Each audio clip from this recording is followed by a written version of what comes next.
Ulat News Updates.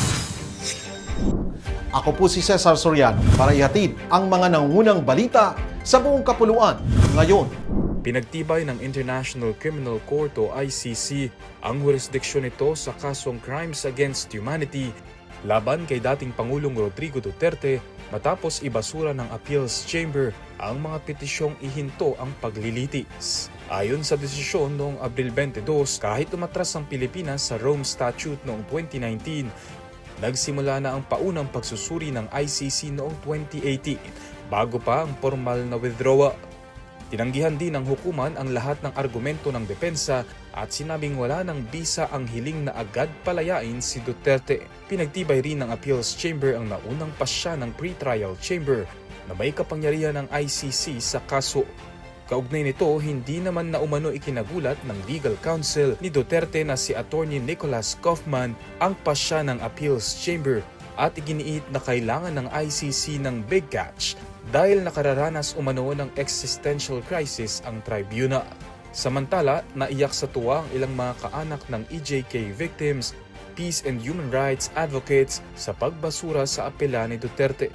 Naasahan namang ilalabas ng International Tribunal ang desisyon sa confirmation of charges laban kay Duterte bago o sa mismong araw ng Abril 28.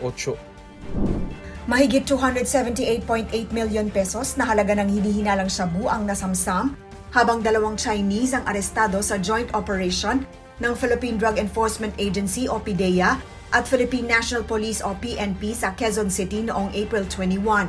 Ayon sa mga otoridad, nahuli ang mga suspect sa Barangay Balingasa matapos ang buy-bust operation bandang 10:22 p.m.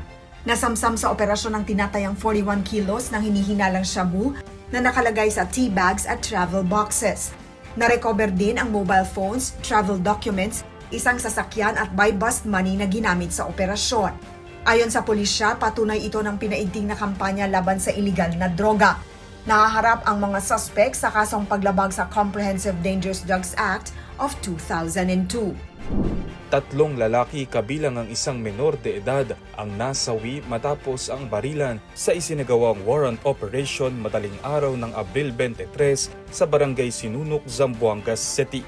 Ayon sa Police Regional Office 9, target nila ang isang suspect na si Saddam Siddiq na may kinakaharap na kasong murder at nang tangkaing isilbi ang warrant of arrest, pinaputukan umano sila ng mga armadong kasamahan ng suspect.